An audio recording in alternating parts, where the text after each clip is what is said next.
Welcome to the Tomb of Illumination, where I talk about a lot of things. One of them, and everything basically comes from knowing and understanding our flat earth system.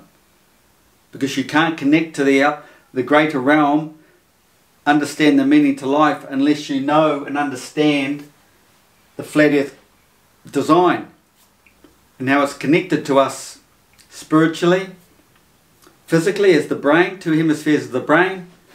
Two hemispheres, we'll break it down again, there's two hemispheres, north and south.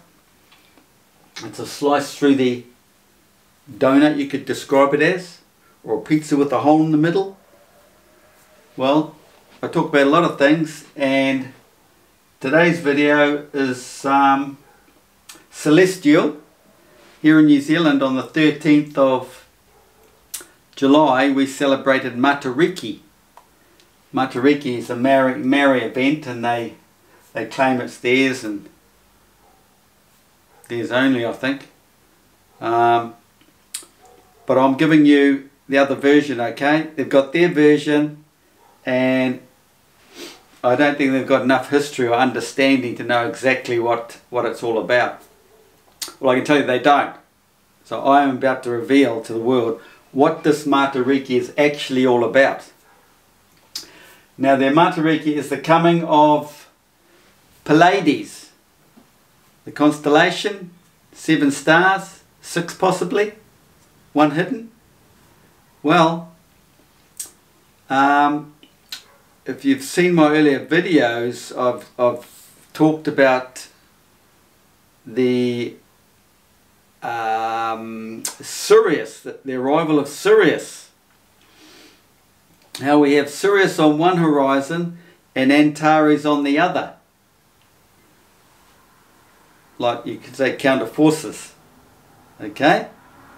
Part of our dual system in our realm, because everything's a dual system. You can count that as dual, or you can count this as dual, divided by the tropical gap here, or the outer perimeter separated by the central Arctic area there. So the arrival of Sirius is in regards to the divine enlightenment, the male entity. Okay, so the whole divine story of enlightenment is the feminine aspect coming into the male. Most of my stories are about the male side. I don't delve into the female much, but this one is about the female. Because the Pleiades constellation represents the feminine aspect in this whole divine event. It's connected with the June, July solstice, June-July solstice. Okay, and what occurs around that time is you get the mythological stories, the pagan stories of the young virgins dancing around the campfire in their white clothing, dresses. Well, the campfire represents the Milky Way, because the Milky Way is the connection between this whole divine event. There's 2 Milky Ways in our realm that people don't understand, have never been taught or told. There's one in the southern hemisphere and one in the northern hemisphere, and they come round and they can meet at a certain point, depending on where you are on the earth, where you are on a meridian, north to south. That is your alignment, your zenith, directly above. This is your hour. This is all about the divine event. I've done a lot of videos on that, but anyway, this one's about the feminine aspect, and the Pleiades represent those females. All the mythological stories involved with Pleiades, go check them out, go online, punch it in, and go through them all. I've talked about a lot of things you'll find in there. I'll read some off the phone if I've got time.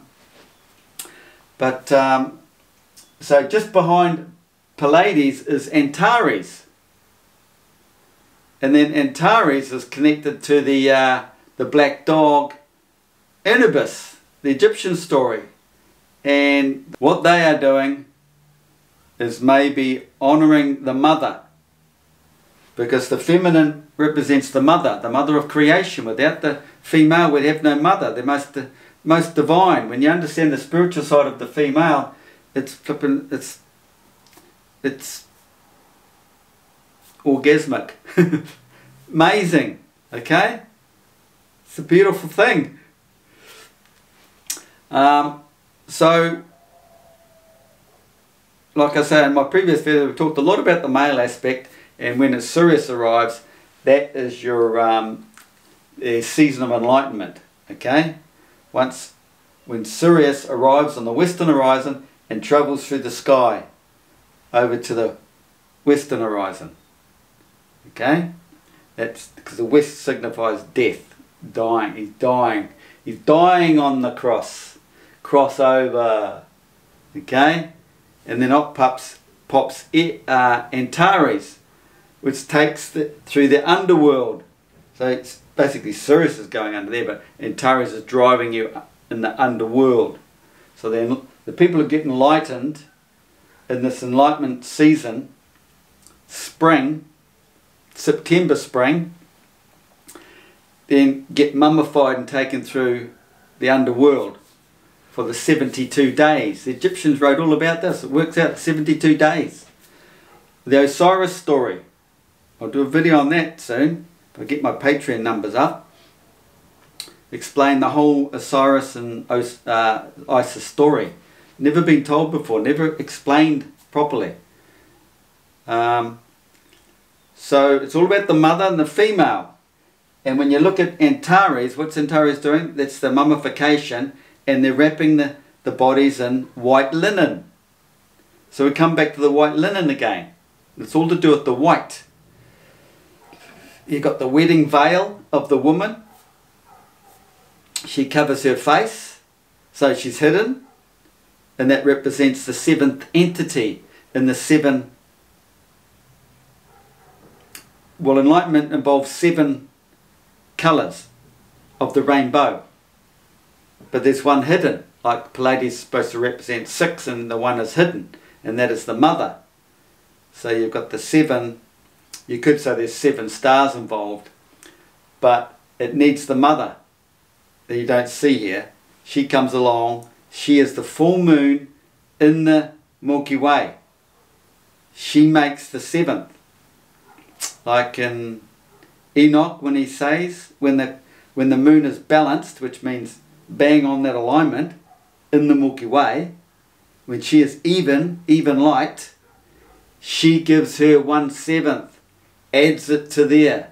So this is man's six chakras, say,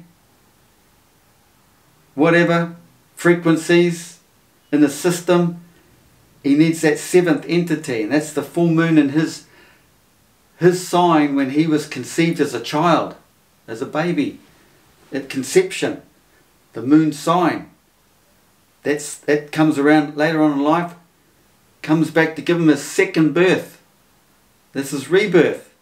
It's gone through the physical birth when the moon was in Pisces, say. Now it's coming around full moon in Pisces. He's got his 6 colours all organised. Bang, bingo, he gets the 7th, voila, enlightenment. Because the story, that's why I don't believe that Dolly Parton never wrote that song, Jacket or Top of Many Colours. It's too divine. I think it's Freemason. She's a Freemason. It's come from their archives. They know all this stuff. They just don't tell us, okay? So it's a divine event representing the female, the male entity, female entity, the mother of our whole spiritual connection, because the spiritual connection is male, female coming into male, becoming one, singular, becoming the hermaphrodite. And once again we go back to the Baphomet, breasts, goat, looks real evil, but no, it's representing this divine connection of singularity. Male goat, but he was conceived in ram. Only the ram, being conceived in ram, Aries, at that certain period, makes you a king. So the ultimate one of all the divine stories is the Pisces. And Pisces is the fissures, and you could say a fissures is the gap between the two hemispheres. There's a celestial gap, divine gap. Check out my previous videos. You've got the two rotations, northern and southern hemisphere star rotation. There's a gap. You call that the fissures, but at the same time they're explaining that gap as the fissures, but in Pisces as well, being the fish, the two fish. It's the sign, the star, the zodiac sign, fishes, the most divine of all enlightenment. He is the king, the one man that comes. Now, like I say, I read some of that off, and there's a lot of information in there, and I couldn't be bothered going through it all. And I'm editing another video, so I couldn't get online and have it all printed off. I should print it all off and highlight all these passages that I've mentioned before. So if you just read one or two, you'd never know or believe what I'm saying maybe. But after reading the whole lot, take that, add them all up, you get the puzzle. And this is what all the divine stories are all about. They're all, let's go down and separate them, they say, he said. They become like gods. Let's go down and separate the languages.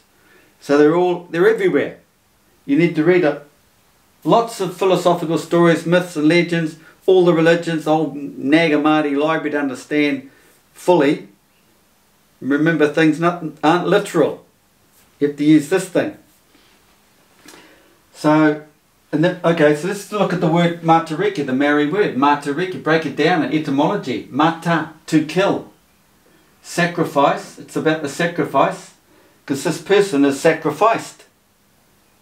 He's been taken out of this realm we all live in, where everyone thinks everything's physical and only understand the physical concepts of everything. No spiritual input. They don't wake up, they just reincarnate and keep going over and over again. So the shithole they leave, they have to come back to. So they do nothing, just let the politicians do what they want today, then they're letting their children come into that lifestyle. That's just sick. People are not doing anything about the present. Not realising that their offspring are coming through into this more evil world. The more you leave it, the more evil it becomes. And you're going to come back in another form and go through all that again. So you have to wake this thing up. So it's all about the sacrifice. You've been sacrificed, kicked out of this realm. You're now you're a witness, you're the messenger. Okay, so you've come forth, you're now out on a limb. You've left the main circus, the zombie circus. Or he died, Arabic, he died, he did. You write this back to Antares, the mummification, the black dog, preparing the body to go through the underworld for the 72 days. Why 72 days? Because it comes back up again when Sirius comes back up and goes through the cycle again. Riki, Rick, stack of hay or straw, smoke, steam, vapour. There's a lot of mention of smoke, steam and vapour, as in smoke and mirrors, because things are hidden. You could say the Milky Way is full of all that. So things are hidden inside there, that tomb, that chamber. And even the central realm above the Arctic is, we can't see the central vortex of creation. It might just be there, but it's the mirrored effect. There's a mirror effect going on in the central Arctic. We do not see it, but it's there until you go into it. You will not know it's there. Reich, German. The German language comes from Sanskrit. And you get most of your divine information from Sanskrit, because our whole existence pretty much comes from Sanskrit. So if you can understand that language, break it all down, one word gives you a story like this. So German, say kingdom, realm, state. Not sure how that's totally connected to what I'm talking about now though, but Ma, look, matariki. Ma, mama, mother. Riki, strength, power, leader. He becomes the king, like I say. In Norse it is kingdom, realm, empire. Could be king of the realm, king of the empire. It all boils back to the royal family story. You look at all their symbols and stuff, it's all connected. Riki down here in Maori means onion. What the hell? What do they mean, onion?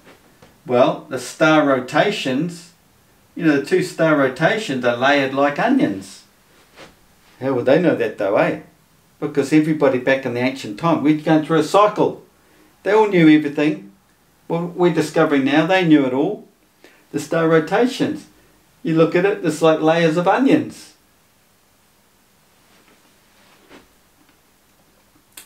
So that's what I had there. And then we'll read some of this, some of the myths and legends about Pleiades. The Pleiades were 7 mountain nymphs, daughters of the Titan Atlantis. Their leader was Maia, the mother of Hermes by Zeus. So you got Maia the mother, Zeus the son, and Hermes, you could say, is Jesus or Horus.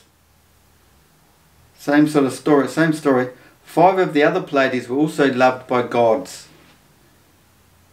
There's 5 wandering stars, and then you got the sun and the moon. There's 7, becoming ancestresses of various royal families.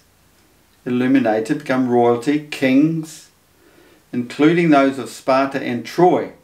Remember the Trojan War? That's the whole story is about this area here, the celestial gap. This is on Earth, the tropical gap, but up in that gap here, all about what's going on here, because here's the female coming down here, females coming down, male going up to the centre here. You know, it's all these females that are represented in this Pleiades story, in the celestial picture of things. There is, you could say that zone there is Sirius. Their names means daughters of Peony, and also ladies of plenty, from the Greek word pleon, plenty. You go to the encyclopedia, Pleiades. The Pleiades are called daughters of, repeating that again, down here. They were the sisters of the Hades, going into Hades, going down into Hades, long story, and 7 in number, 6 of whom are described as visible and the 7th as invisible. Now, this invisible is also connected to this divine event. It's invisible.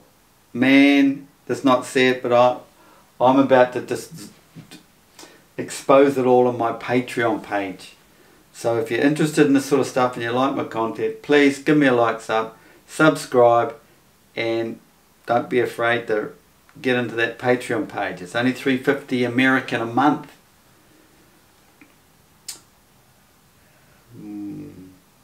So what do we got here? They were the sisters of Hades, and 7 in number, 6 of whom are described as visible and the 7th as invisible. That's when the moon comes along, okay, and completes the picture. Some call the 7th Sterope and relate that she became invisible from shame. No, it's not right. Because it all comes together down. I'm right. It all comes together when you add everything up, down, further on down through the myths. Alone among her sisters. Because she was alone among her sisters, had intercourse with a mortal man. This is where it comes into the spirit. The man on earth becomes spiritually enlightened through the celestial movements. Having sex with a mortal man, that's what they mean by this, because he is spiritually awoken when his spiritual feminine half comes into him, makes him whole. The Pleiades are said to have made away with themselves from grief at the death of their sisters, the Hades. See, a lot of them will perish down here, you see. If they don't marry in here with the male, they go back down, go through the cycle again. Back up, down here, through here, up here, down here. It's the magnetic field, you see. There's the male and the female. M and Fs. And the male comes down this way, through up here, over here, down, through back up this way, through the Milky Way. So the Milky Way is connected over into the central vortex. That's the male aspect, the Milky Way. Male, the penis, the phallus, obelisk, going into this, the V of the female.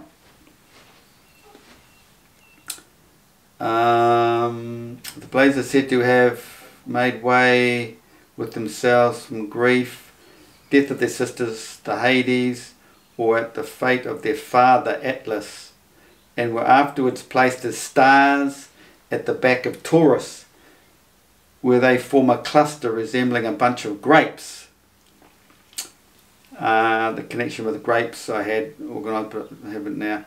Whence they were sometimes called Botrytis. According to another story, the Pleiades were virgin companions of Artemis. See, Artemis is anti-Mars, so which is Antares.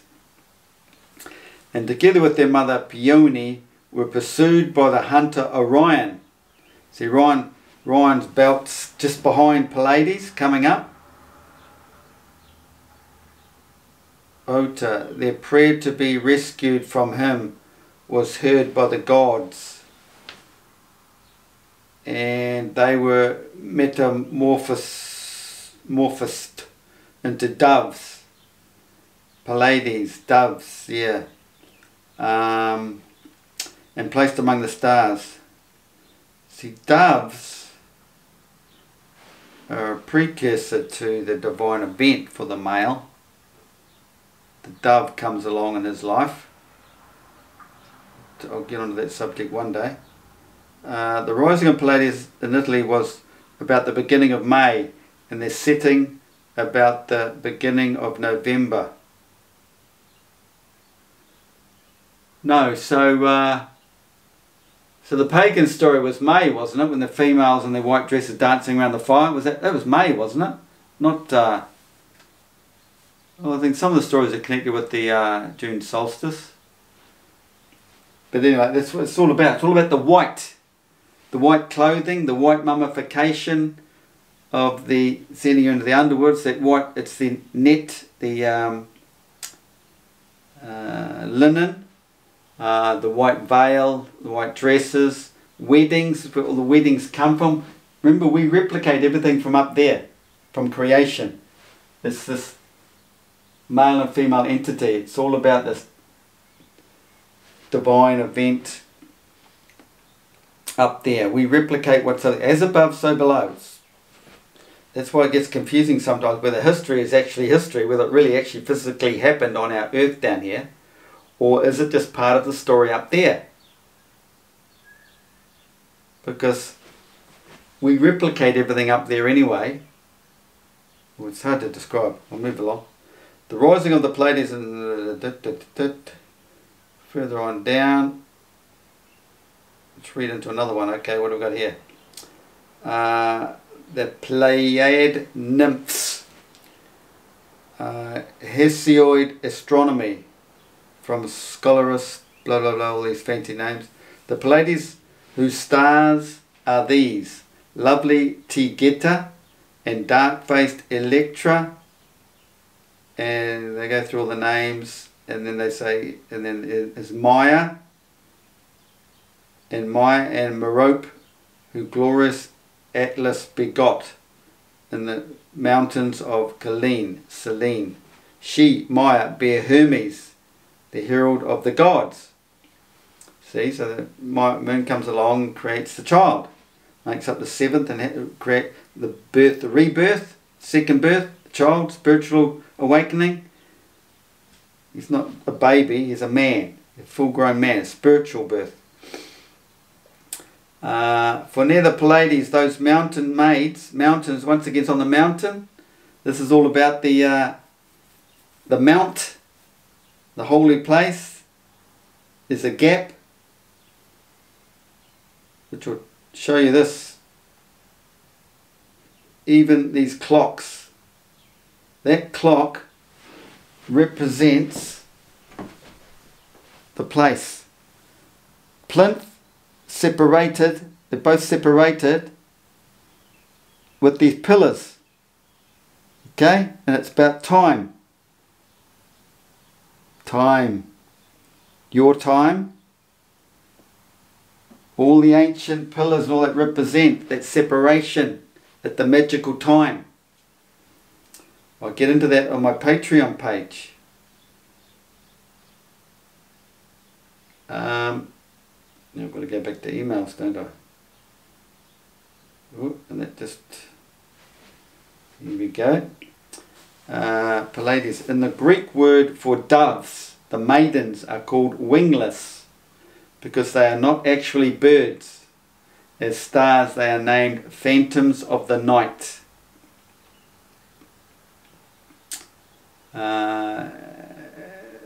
And they who bear the name of Atlas, daughters, Atlantides, 7 oft bewailed their sires, supermist labour of sustaining heaven, whereas wingless Pleiades, they have the form of phantoms of the night.